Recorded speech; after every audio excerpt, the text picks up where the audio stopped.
Hello, Recapers. Today's movie starts in an apartment where two sisters live together. Their names are Joanne and Jeannie. Joanne has just come out of her room and is relaxing while listening to music. At the same time, a serial killer has already entered their home quietly and is slowly moving inside. After a while, Joanne begins to feel that something is wrong. She walks over and turns off her music so she can listen carefully. That is when the killer attacks her from behind and hits her on the head. Later, Jeannie comes out of her room. She only wants to check if Joanne fed the cat. But as soon as she steps into the hallway, she comes face to face with the killer. Before she can react, he knocks her out too. At that moment, Joanne wakes up for a second. In pain, she suddenly screams, "Hey, shut that damn cat up!" The loud noise scares the killer. He thinks neighbors might hear everything and call the police, so he quickly runs away. Soon after, the police arrive and talk to Joanne.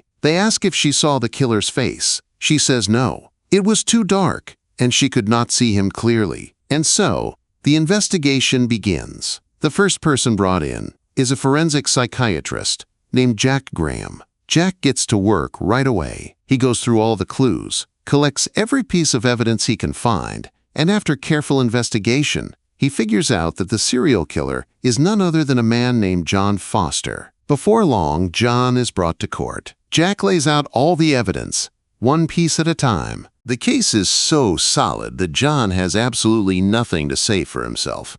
In the end, the court agrees. John is the serial killer. He is sentenced to 9 years in prison, and after those 9 years, he will be put to death. John keeps insisting that he is innocent, that he never killed anyone, that Jack's report is completely wrong, but every single piece of evidence points straight at him. He gets sentenced, and time moves on.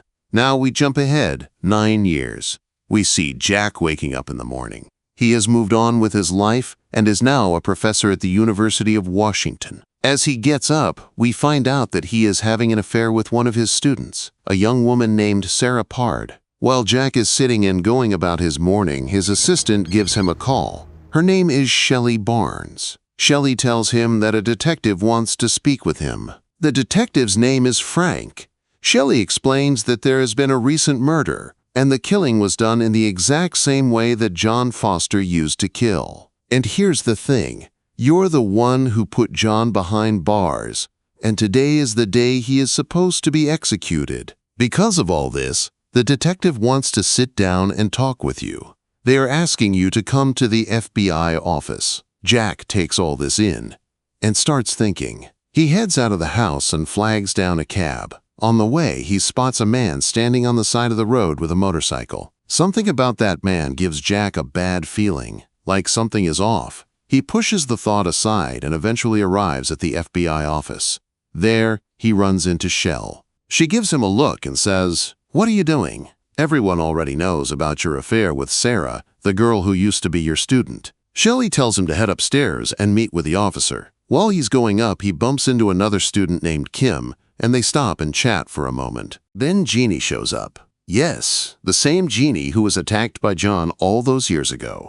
She comes over to thank Jack for fighting to uncover the truth and making sure John was punished. Upstairs, Jack meets the Assistant Attorney General, whose name is Jeremy. With her is Detective Frank and his partner. They explain that the girl who was killed is named Del Morris, and she was murdered in the exact same way John Foster used to kill his victims. What makes it even more complicated is that Del Morris was one of Jack's students. He knew her personally, so they ask him, what can he tell them about her? Jack says he saw her just the night before. She seemed happy, in good spirits. She was one of his best students. He also used to be her psychiatrist. But beyond that, he says there was nothing else between them.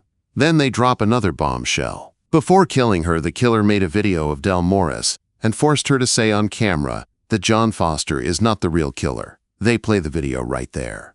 Watching it leaves Jack deeply shaken. Everyone in the room then starts talking about how John Foster is about to be hanged.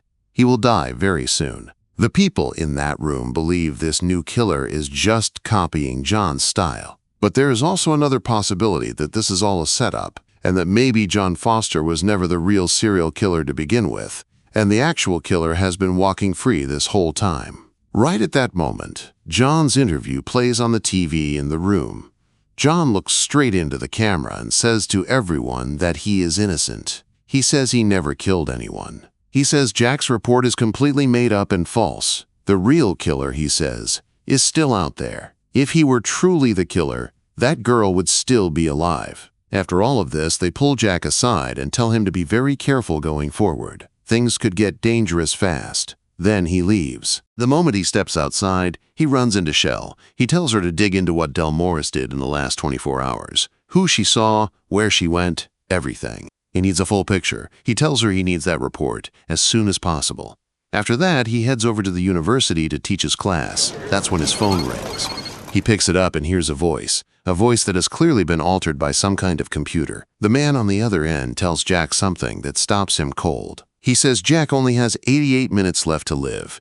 Then the line goes dead. Jack immediately calls Shell and tells her what just happened. He asks her to start tracing the call right away and find out where it came from. Then he goes back to teaching. But then the phone rings again. The caller says, "Do not treat this like a joke." He tells Jack he now has only 83 minutes left. "You have 83 minutes to live, Dr. Gramm." Now Jack knows this is real. He starts scanning the room, looking at every single student in front of him. His eyes land on a student named Lauren. Then he looks at others around the room. And then he zeroes in on a student named Mike. Mike had recently gone to the prison to visit John Foster, and to get access, he had used Jack's name without permission. That alone makes Jack suspicious. He watches Mike carefully, trying to read him. Then something else catches his eye. That same biker, the one he noticed outside his house that morning, is now here, hanging around the building. Jack goes back to the lecture, but his mind is racing. Then the dean arrives. Her name is Carol Johnson. She announces to everyone in the room that a bomb threat has just been called in against the university. All students and teachers need to evacuate the building immediately. Everyone begins moving toward the exits. As Jack walks out, he glances at a screen and sees that his countdown has dropped to 76 minutes. His head is spinning. Just as he gets outside, Shelley calls him. She tells him that the call he received came from a prepaid phone number, and that number is registered in his dead sister's name. That hits Jack like a punch to the gut. For the first time, he is genuinely scared. He understands now that whoever is doing this knows everything about him, his family, his home, his job, his past. This person has done their homework. Jack wraps up the call and tries to pull himself together. Then Shelley calls again with more news. John's lawyer has gone to court and is challenging all of Jack's reports, trying to stop the execution. If Jack doesn't appear in court very soon, there's a chance John could be let go. Jack says he will figure something out. Then, as if things couldn't get worse, his phone slips from his hand and crashes to the ground. It's completely broken. Done. Not working anymore. He walks over to his car and finds something waiting for him.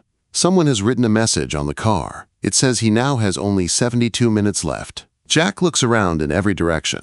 That's when he spots Kim nearby. He goes up to her and asks what she knows about Del Morris, since the two of them used to be friends. He asks her to share anything she knows. He also asks if he can borrow her phone since his is broken. He promises to give it back by evening. Kim hands it over.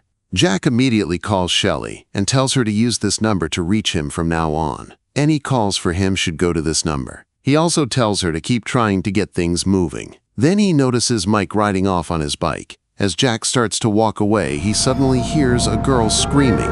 He runs toward the sound and finds his student Lauren. She is hurt and bleeding from her nose. She tells Jack that a man in a leather jacket came at her and tried to knock her out using a chemical called halothane. Jack turns and sprints toward the exit, trying to block the road and stop people to ask questions, but no one stops for him. He goes back to Lauren and brings her over to the security team. But everyone there is still caught up in dealing with the bomb threat, and nobody is paying attention. Jack tells them to look after Lauren, but they're too distracted. So he tells Lauren directly, "Go to Shelley, stay with her, and don't move until things calm down." While all of this is happening, Jack has a short conversation with a security guard named DeFranco. Something about the way DeFranco talks rubs Jack the wrong way and puts him on edge. After that, Jack walks off and tries to call Shell again, and that's when the phone battery dies. He goes back to Kim and asks if she has a spare battery. When she opens her bag to look, Jack spots something inside, a gun. He gets upset and demands to know where she got it and what she's doing carrying a weapon. "What the hell is this? What are you doing? God damn it." Kim stays calm and explains she got it because of her ex-boyfriend. He is dangerous, and she was afraid he might come after her. After switching out the battery, Jack calls Shell again and asks her to keep a close eye on all of his students. He then asks her to put him through to Frank. When he gets Frank on the line, Jack tells him everything, that he is suspicious of Mike because of the jail visit, and that he also wants someone to look more closely at DeFranco, the prison guard. He wants answers. Right then, Carol calls to let him know that there was no actual bomb at the university. The whole threat was fake, a false alarm. As Jack and Kim are walking across the road, Jack suddenly sees that same motorcycle come roaring straight at them. He acts fast and yanks Kim out of the way, pulling her to safety just in time. Everything is falling apart at once. Then another call comes in. The voice on the other end tells Jack he now has only 56 minutes left. For another night, 56 minutes. Tick-tock. Jack keeps pushing forward. He drops Kim off at her place, and on the way she opens up a little. She tells him the person she is afraid of is not actually her ex-boyfriend. It's her ex-husband. She explains that the divorce was awful. He used to get drunk and beat her. She finally reported him, and he ended up in prison. After leaving her, Jack heads back to his apartment. A security guard meets him at the door and tells him a parcel has come for him.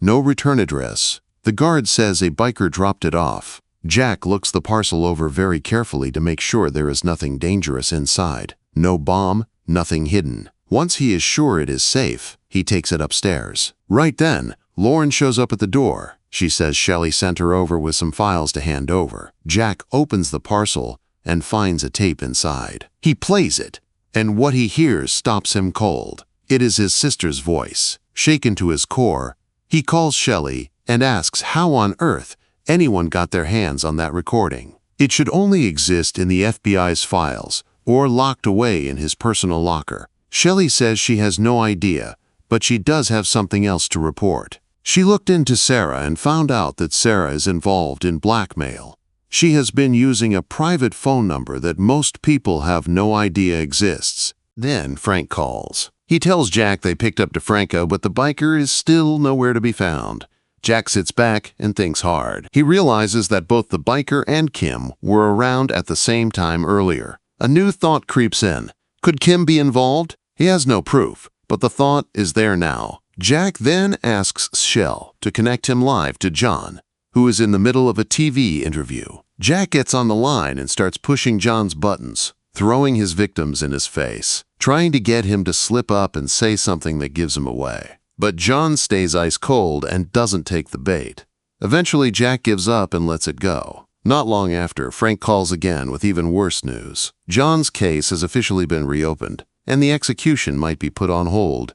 And on top of that, Jack's own fingerprints have been found near Del Morris's house. That makes Jack a suspect in her murder. He is completely blindsided. He cannot figure out who is doing this to him or why. Then the doorbell rings. Jack looks through the peephole and sees a man standing outside holding a gun. Kim tells him that man is her husband. But before anyone can do anything, another person comes from behind and shoots him. A bullet hits Kim's ex-husband. Jack doesn't wait around.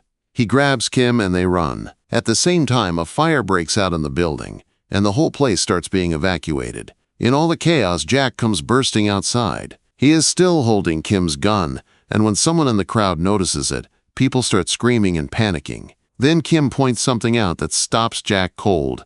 She says he parked his car in the garage, so why is it sitting right out front? The second those words leave her mouth, Jack grabs Kim and pulls her down hard. His car explodes. Someone had put a bomb in it, specifically to kill him. The danger level just shot through the roof. They hail a cab and get out of there immediately. During the ride, Kim asks Jack about his sister. Jack tells her the story. His sister was kidnapped, held for 88 minutes, tortured, and then murdered. As he talks about it, his voice gets heavy. He says that when the mysterious caller mentioned 88 minutes, it hit him somewhere deep inside.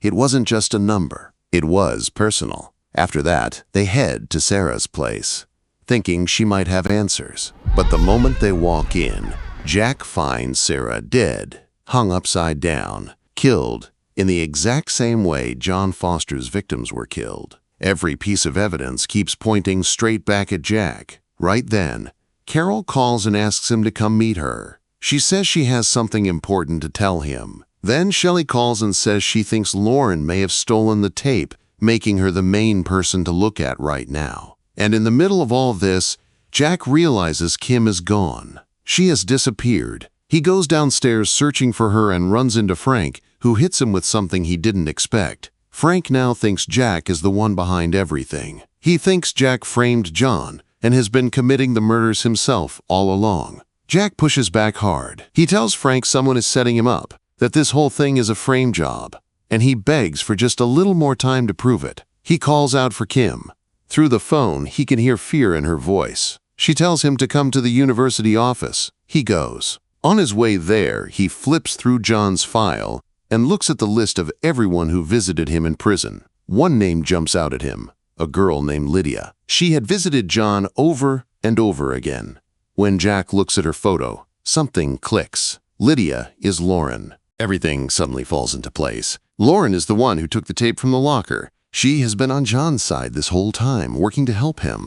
And it is very possible that she is the one who has been carrying out these killings while John sits in prison. Jack calls Shell immediately and tells her everything, then races to the university. When he arrives, the scene is terrible. Carol has been hung upside down and is bleeding. Kim is tied to a chair, unable to move.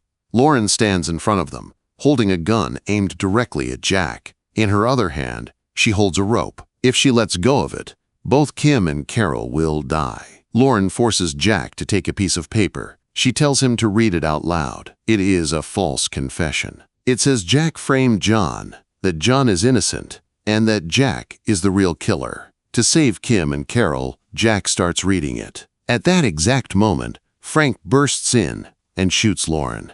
She is hit, and the rope slips from her hand. Jack quickly jumps forward and grabs it just in time, keeping Kim and Carol alive. Lauren is badly injured. As she falls, Jack reaches out to try to save her, but she slips from his hand and dies. A moment later, Lauren's phone rings. Jack answers it. He hears John's voice asking, "Is the job done?" Jack replies quietly, "No, Lauren is dead, and next time, it will be you." He tells John the case will be finished soon, and within 12 hours, John will be executed. He tells him to start watching the clock. And that's how our story ends. What did you think about the ending? Let me know your thoughts in the comments below. If you enjoyed this recap, don't forget to like, subscribe, and hit the bell so you don't miss our next breakdown.